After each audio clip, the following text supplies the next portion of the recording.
مفتی طارق مسعود special. دیکھیں، قربانی کے جانور میں 7 آدمی اگر شریک ہیں تو 7 کے پیسے برابر ہونا ضروری نہیں ہے۔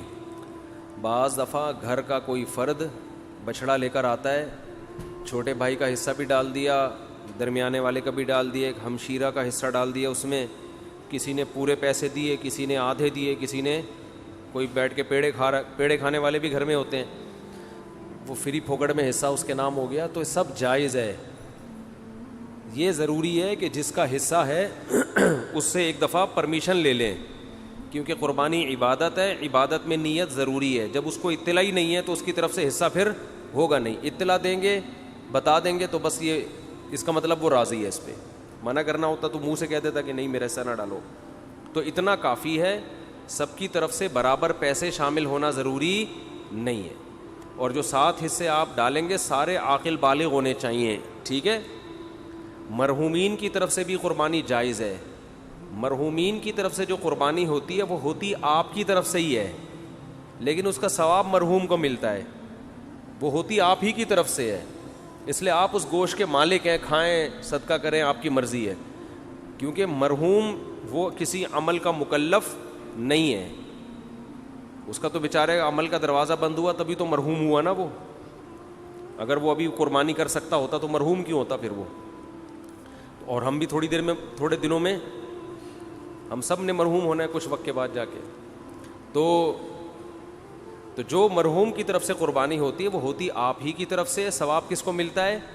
مرحوم کو۔ تو یہ بھی جائز ہے، نبی کی طرف سے بھی جائز ہے، زندوں کی طرف سے بھی جائز ہے، مردوں کی طرف سے بھی جائز ہے۔ نبی صلی اللہ علیہ وسلم نے کیا، ایک اپنی طرف سے، ایک پوری امت کی طرف سے، 2 مینڈھے ذبح کیا آپ نے۔ تو یہ اصال ثواب کا ثبوت بھی یہیں سے ملتا ہے۔ تو اس لیے جائز ہے قربانی، جس کی طرف سے چاہیں کریں، جتنی چاہیں کریں، اپنی حیثیت کو، اپنی اوقات کو دیکھتے ہوئے، اپنی چادر کو دیکھتے ہوئے۔ اتنا نہ کریں کہ کل لوگوں سے بھیک مانگنی پڑے۔ دوسری بات، قرضہ لے کے قربانی کرنا بھی جائز ہے۔ سمجھتے ہیں؟ قرضہ لے کے بھی قربانی کی جا سکتی ہے، بشرطے کہ قرضہ اتارنے کی طاقت ہو۔ ایسا نہ ہو وسیم بھائی سے پیسے لے کے ان کو چوڑے میں ڈال دیا، وہ بیچارہ مصیبت میں آ گیا، اب اس کے ادا کرنے کے پیسے ہیں نہیں، وہ آپ کے گھر کے باہر گھنٹی کے ہاتھ رکھ کے کھڑا رہتا ہے اور آپ نے اس کو ٹینشن میں دے دیا، تو وہ ایسی ٹینشن کسی کو دینا جائز نہیں ہے۔ بعض دفعہ یہ ہوتا ہے کہ آپ کے پاس ابھی نہیں ہے پیسے، کل آ جائیں گے، پرسوں آ جائیں گے، آپ کسی سے ادھار پکڑ لیتے ہیں، یار میرے پرسوں پیسے آ جائیں گے، یا 1 ہفتے بعد مجھے مل جائیں گے، یا مہینے بعد مجھے تنخواہ ملے گی، میں تمہیں دے دوں گا، اور یقین بھی ہو دینے کا، تو بعض دفعہ آدمی کر لیتا ہے، کیونکہ قربانی کا موقع تو 3 دن کے بعد نکل گئی نا قربانی، 3 دن کے بعد تو نہیں ہوتی قربانی۔ تو یہ مسئلہ ہے۔ تو ایک اہم مسئلہ تو یہ ہو گیا، قرضہ لے کے بھی کر سکتے ہیں، اور کسی کا حصہ، کسی کے پیسے کم ہوں، کسی کے زیادہ ہوں، یہ بھی کر سکتے ہیں۔ ایک اہم مسئلہ یہ بھی ہے قربانی میں کہ گائے کے جب 7 حصے ہوں گے تقسیم کے وقت، تو 7 حصوں کو تول کے تقسیم کرنا ضروری ہے، کیونکہ سود گوشت جو ہے یہ سودی اموال میں سے ہے۔ جب بھی ڈیوائیڈ کا عمل ہوتا ہے تو اصل میں یہ خرید و فروخت کا عمل ہوتا ہے۔ آپ اپنا حصہ اس کو بیچ رہے ہیں، اس کا حصہ اس سے خرید رہے ہیں۔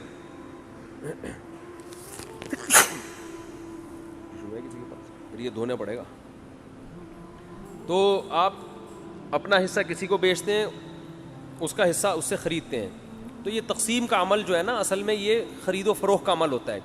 گوشت کو گوشت کے بدلے میں خریدا اور بیچا جا رہا ہے، تو شریعت میں جب بھی گوشت کو گوشت کے بدلے میں بیچا جائے گا تو برابر سرابر ضروری ہے۔ جیسے کھجور آپ نے بیچی اور اس کے بدلے میں دوسری کھجور لی، تو 1 کلو کھجور کے بدلے میں 1 کلو کھجور لے سکتے ہیں۔ ایک دانہ بھی اوپر چلا گیا تو حدیث میں آتا ہے یہ خالص سود ہے، عین الربا، اس کو کیا کہا گیا ہے؟ خالص سود۔ تو یہ صرف کھجور تو ایک مثال ہے، تو ہر تول کے بکنے والی چیز احادیث سے پتہ چلتا ہے۔ کھجور چونکہ تول کے بکتی ہے نا، اس زمانے میں کیل کے ذریعے بکتی تھی، آج تول کے بکتی ہے، تو کوئی بھی کیل والی چیز جو لیٹر جیسے پیمانہ ہوتا ہے یا تول والی چیز، ان تمام میں سودی احکام جاری ہوتے ہیں۔ تو گوشت کو جب گوشت کے بدلے میں بیچا جائے گا تو برابری ضروری ہے۔ تو جب قربانی کے 7 حصے کریں تو اندازے سے نہ کریں بلکہ تول کے کریں، اور اس میں احتیاط مزید یہ کر لیں کہ ہر حصے میں کلیجی ملا دیں تھوڑی سی۔ سودی احکام میں یہ بھی ہوتا ہے کہ اگر اس کے مخالف جنس ملا دی جائے تو پھر کمی بیشی جائز ہے. جیسے آپ 1 کلو کھجور بیچ رہے ہو اور ادھر سے لے رہے ہو 1.5 کلو کھجور, تو یہ آدھا کلو کیا ہو جائے گی, حرام ہو جائے گی نا. لیکن اگر اس 1 کلو کھجور میں آپ کچھ اور ملا دیں, 2-4 سیب ملا دیں اس میں, آپ ادھر سے 1 کلو کھجور ہے اور 2 سیب ہو گئے, ادھر سے 1.5 کلو کھجور, تو یہ پھر سود نہیں ہوگا, یہ جائز ہوگا. اس لیے کہ وہ جو آدھا کلو کھجور ہے وہ ادھر سیب کے مقابلے میں ہو جائے گی. سمجھ میں آ رہی ہے بات؟ تو یہ بالکل جائز ہیلا ہے. تو قربانی کے گوشت میں اگر آپ نے تقسیم کی ٹینشن سے بچنا ہے تو 7 حصے کر کے ہر گوشت میں تھوڑی سی کلیجی ملا دیں. ہر کلیجی میں تھوڑا سا گوشت ملائیں, ہر گوشت میں تھوڑی سی کلیجی. جب شروع میں کلیجی کے 7 حصے کریں, کلیجی پھیپڑے اور جو کچھ بھی ہوتا ہے, تو اس میں 1-2 بوٹی گوشت کی ملا دیں. تو اس میں اگر کمی بیشی ہو گئی تو وہ جائز ہے. اور گوشت کے جب 60 ڈھیریاں بنائیں تو اس میں 2 بوٹیاں 3 بوٹیاں کس کی ملا دیں ہر ڈھیری میں, کلیجی کی. تو یہ سود سے بچنے کا ایک ہیلا ہے, تدبیر ہے. آج کل چونکہ فنٹر مارکیٹ میں بہت ہیں کلپ بنانے والے جن کو مسائل کی الف بے بھی نہیں پتا اور بیٹھ کے پھینکتے بہت ہیں. تو ہو سکتا ہے میرے اس کلپ پہ کہیں کہ کان ادھر سے پکڑو ادھر سے پکڑو, کیا ہے برابر ہے. تو یہ سود میں ڈالنے کے لیے انہوں نے ہیلا نکالا ہوا ہے. تو جو کوئی ایسا کلپ بنائے گا اس کی باتوں میں نہ آئے. ہیلوں کی 2 قسمیں, ایک ہیلا ہوتا ہے حلال حرام کو, ایک ہیلا ہوتا ہے حرام میں مبتلا ہونے کا ذریعہ, اور ایک ہوتا ہے حرام سے بچنے کا ہیلا. تو جو ہیلا حرام سے بچا لے آپ کو وہ جائز کیا, وہ مستحب ہے. تو یہ سود سے بچانے کا ہیلا ہے, سود میں ڈالنے کا ہیلا نہیں ہے. سمجھتے ہو بات کو؟ تو جب بھی گائے کے گوشت کے 7 حصے آپ کریں گے, ہر حصے میں تھوڑی تھوڑی کلیجی ملا دیں. پھر اگر کمی بیشی ہو بھی گئی تو بلکہ تول کے بھی تقسیم کر رہے ہیں تو بھی کلیجی ملائیں, کیونکہ تول میں اتنی ایکوریسی ہوتی نہیں ہے. سمجھتے ہو بات کو کہ نہیں سمجھتے ہو؟ بعض لوگ یہ کہتے ہیں ہم تو گوشت تقسیم ہی نہیں کرتے. بھائی وہ بڑا بھائی نے بولا یار بس میرا حصہ بھی تھوڑا سا مجھے دے دو, باقی سارا خود رکھ لو. تو جب بھی کسی کا حصہ نکلے گا نا تو ڈیوائیڈ ہوگا, وہ 7واں حصہ, پورے 7 حصے آپ کو کرنے پڑیں گے. ہاں ایک صورت میں معافی ہے کہ ایک گائے پورے گھر میں استعمال ہو رہی ہے, سمجھتے ہو, اس کو ڈیوائیڈ کر ہی نہیں رہے آپ. بعض دفعہ گھر کے 7 افراد ہوتے ہیں, ایک ابا اماں, ایک میاں بیوی اور آگے ان کے بچے ملا کے ٹوٹل بڑی مشکل سے آج کل 7 تک عدد پہنچ رہا ہے لوگوں کا. فیملی پلاننگ والوں نے تو گھریلو سسٹم ہی تباہ کر دیا ہے. سمجھ رہے ہو؟ وہ جو پہلے گھروں میں پورے 2 بچڑے آتے تھے, یہ منجلی آپا کا ہے, یہ چمونی آپا کا حصہ ہو گیا, یہ ممانی کا ہو گیا, یہ خالہ کا ہو گیا, یہ جناب پوتے کا ہو گیا, یہ بہو کا ہو گیا, پوری 2 کٹے ہم دیکھتے تھے لوگوں کے گھروں میں کٹتے تھے, 2 بچڑے ایک ہی گھر میں چل جاتے. اب وہ فیملی پلاننگ والوں نے سارے خاندانی سسٹم کی واٹ لگا دی ہے. بچے ہی نہیں ہیں, اور خدا کی قسم جس گھر میں بچے نہیں ہیں عید بقرعید کا مزہ تو اس گھر میں ہے ہی نہیں. ہمارے بچوں نے 10 دن سے پڑھائی چھوڑ دی ہے. گائے آ رہی ہے, کلابازیاں کھا رہے ہیں, مدرسوں کی شکایتیں آنی, پڑھ کے نہیں دے رہے. ہم کہتے ہیں بھائی بقرعید گزرے گی تو پڑھیں گے, ابھی ہمارے بس میں نہیں. وہ گایوں کے پیچھے بھاگ رہے ہیں. تو بچوں کے انٹرٹینمنٹ ہے بچوں کے لیے یار, انجوائے کرنے دو ان کو, کیا ان میں پڑھائی کا اتنا بوجھ ڈالا. شکایتیں آ رہی ہیں, پڑھ نہیں رہے, ٹلے مار رہے ہیں, چھوڑے. ہم کہہ رہے ہیں یار رات کو سوتے ہی کم وقت 2 بجے ہیں, کیونکہ ادھر پوری گائیں آ کے اتری ہوئی ہیں, دمیں ہلا رہی ہیں, ان کی انجوائے کر رہے ہیں نا کہ یار یہ گائے. کراچی والوں نے کہاں گائے دیکھی ہوتی ہے. وہ ایک ویڈیو ہے بنارس کی, اس پہ بیل کے پیچھے پبلک بھاگ رہی ہے, اس پہ نیچے کے پی کے والوں نے, پنجاب والوں نے کمنٹس کیے ہوئے کہ کراچی والوں نے کبھی گائے دیکھی نہیں ہے. واقعی نہیں دیکھی بھائی.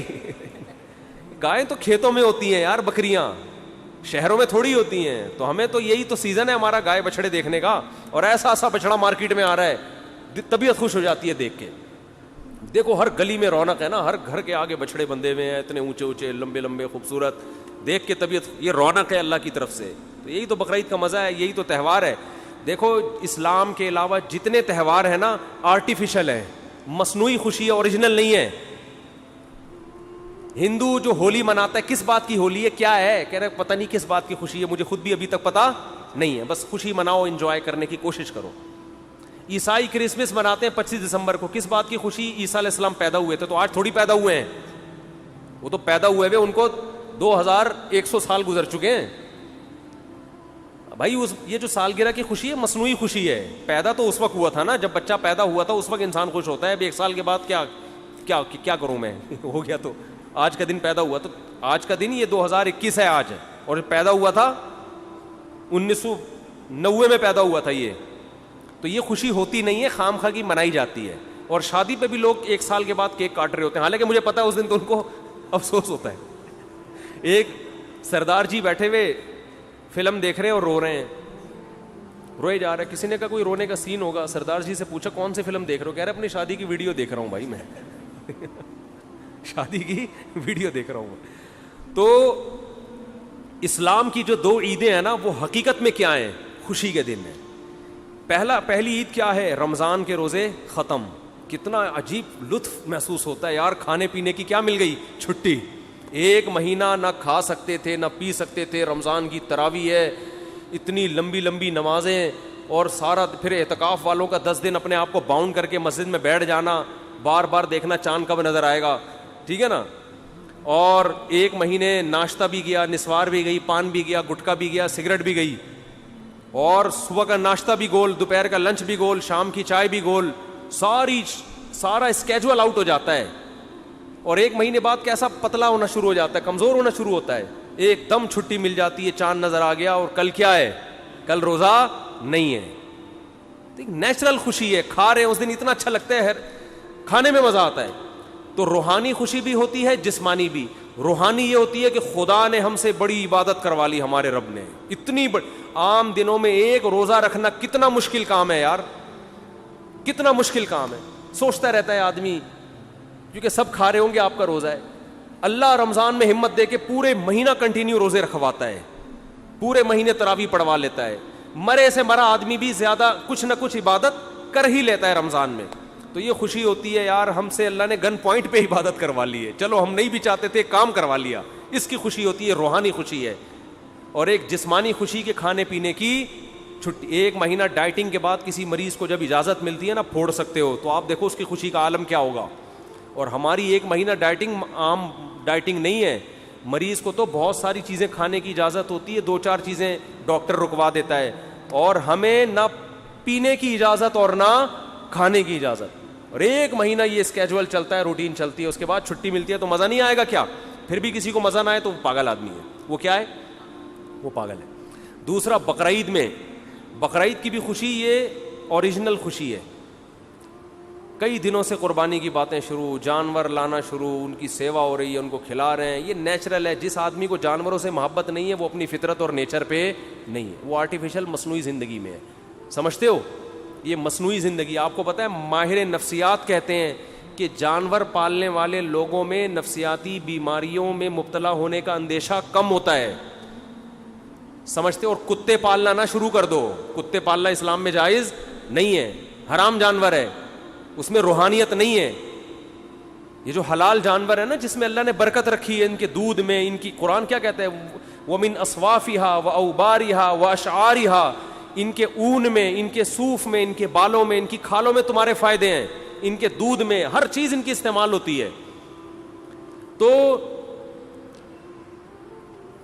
اس سے کیا ہے؟ حلال گوشت ملتا ہے انسان کو. ان جانوروں سے مانوس ہوتا ہے انسان.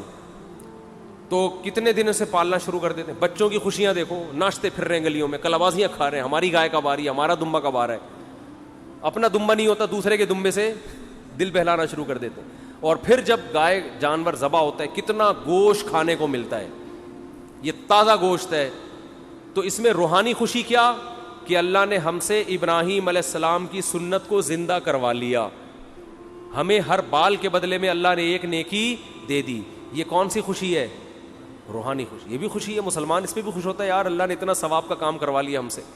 نمبر 2, گوشت انسان کی خوراک میں سب سے لذیذ ترین خوراک ہے.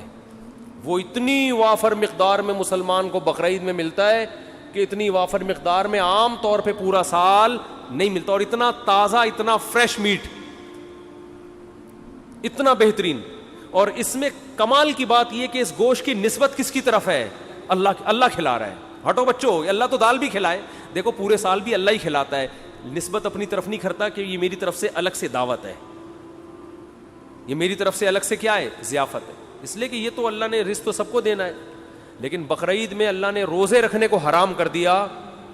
کیوں حرام کر دیا؟ کہ میری ضیافت سے اعراض لازم نہ آئے. آج میں نے دعوت کی اور تو کم بخت روزہ رکھ کے بیٹھا ہوا ہے, اس کا اپنا مزہ ہے. صحیح ہے نا. تو یہ گوشت ہمیں ڈائریکٹ, کیونکہ ہم جو جانور ذبح کرتے ہیں ہم نے تو قربان کر دیا نا, اب یہ ہمارا تھوڑی ہے, کس کا ہے یہ؟ قربانی کا مطلب آپ نے اللہ کو دے دیا, اب اللہ کہہ رہے ہیں میری طرف سے کیا ہے, پرمیشن ہے. تبھی جب اللہ پرمیشن نہیں دیتا تو ہم نہیں کھاتے. حج میں دم کے طور پر جو جانور ذبح ہوتا ہے اس کا گوشت آپ نہیں کھا سکتے, لیکن جو شکرانے کا جانور ہے اس کا گوشت کھا سکتے ہو. اللہ کہتے ہیں شکرانے کا ہے تو کھاؤ, اب تمہیں میری طرف سے اجازت ہے. تو بڑی خوشی یہ ہوتی ہے گوشت بھی, اور گوشت کی نسبت کس کی طرف ہے؟ اللہ کی طرف. تو یہ مسلمانوں کے جو تہوار ہے نا, یہ سچی مچی کی خوشیاں ہیں. اور کمال کی بات, جو ہٹو بچوں قسم کی بات ہے, دنیا میں جتنے مذہب کے تہوار ہوتے ہیں سب میں بے حیائی کا عنصر کوٹ کوٹ کے بھرا ہوا ہوتا ہے. شرابیں چلتی ہیں, زنا ہوتے ہیں. مسلمانوں کے تہوار میں نہ شراب ہے اور نہ بولو زنا,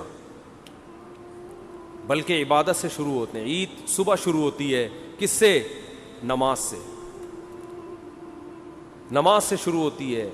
پھر ایک سنت کو زندہ کیا جاتا ہے حضرت ابراہیم کی, تو سنت میں بے حیائی تو نہیں ہوگی نا, وہ تو دعائیں پڑھ کے ہوگی. قربانی کے ذبح کے وقت دعائیں پڑھی جاتی ہیں, الحمدللہ عیاشی نہیں کی جاتی. تو مذہب بھی ہے, لطف بھی ہے, روحانیت بھی ہے, اور کیا چاہیے بھائی آپ. تو اس لیے نبی صلی اللہ علیہ وسلم نے فرمایا اب ہمیں کوئی عید منانے کی ضرورت نہیں, اللہ نے ہمیں خود سے 2 عیدیں دے دی ہیں. تو اب ہم کوئی اور تہوار نہیں منا سکتے. اللہ نے ہمیں, ہر قوم کی ایک عید ہوتی ہے, ہماری کتنی ہے؟ 2, اور دونوں ہٹو بچوں ہیں, دونوں ہٹو بچوں ہیں. تو بچوں کو بھی جو ہے نا زیادہ ہٹو وٹو نہ کیا کرے. ہٹو بچوں جانور کے پاس جانے دیں ان کو. آپ نے تو زندگی خشکی میں گزار دی, نہ دمبا پالا, نہ بکرا پالا, نہ گائے پالی, پرسنالٹی میں ہی لگے رہے, 3 پیس سوٹ اور ٹائی میں مصنوعی زندگی گزار کے برباد کر دی اپنے آپ کو. بچوں کو تھوڑا سا انجوائے کرنے دو, سمجھتے ہو؟ اور بچے پیدا کرو گے تو انجوائے کریں گے. وہ ایک آدھ بچہ انجوائے نہیں کرتا, ایک آدھ بچے کو بچہ نہیں کہتے, اس کو تو ایک کہتے ہیں ایک اتفاق سے, ڈارون کے نظریے کے تحت ہو گیا, ٹھیک ہے نا. تو بچے تو گھر میں بھرے ہوئے ہوتے ہیں بہن بھائیوں کثرت سے, وہ خوش ہوتے ہیں, ایک دوسرے کو باتیں سناتے ہیں, وہ اس کا دمبا دیکھا, ہم تو بچپن میں اتنا انجوائے کرتے تھے اپنے کزنوں کے ساتھ, بہن بھائیوں کے ساتھ, اب ہے اس کا بچڑا دیکھا بالکل پخروٹ قسم کا بیل آیا ہے. تو بچے کیسا انجوائے کر رہے ہوتے ہیں. تو گھر میں بچے ہوں گے تو زندگی میں مزہ ہوگا. مصنوعی زندگی میں اللہ نے لطف نہیں رکھا. 3 پیس سوٹ ٹائی پہنے آفس جانے سے پہلے, گھر میں آ کے اس کو اتار دیں, ٹھیک ہے نا. ہر جگہ ہر چیز اچھی نہیں لگتی. تو جانور پالے, اس میں تواضع ہے, اس میں عاجزی ہے, اس میں انکساری ہے, اور ڈپریشن سے بھی آپ باہر نکلو. یہ تکبر انسان کی کھوپڑی کو خراب کرتا ہے, سمجھ رہے ہو؟ انسان کی کھوپڑی کو خراب کون سی چیز کرتی ہے؟ ہنسی مذاق والا آدمی ڈپریشن میں نہیں جاتا, اور جس کے میں تکبر ہوتا ہے وہ ہنسی مذاق, ایک تو چھچورا پن ہوتا ہے وہ غلط ہے, لیکن ایک طبیعت میں خوش مزاجی, جس کے تکبر ہوتا ہے وہ خوش مزاج نہیں ہوتا, وہ ہر وقت ناک پہ مکھی بٹھا کے رکھتا ہے. خیر, تو کیا بات کر رہا تھا؟ قربانی کے مسائل بیان کر رہا تھا میں, کہ اس میں تواضع بھی ہے, عاجزی بھی پیدا ہوتی ہے, صحیح ہے نا. تو یہ 7 حصے کر دیا کرو, کلیجی ملا دیا کرو اس میں.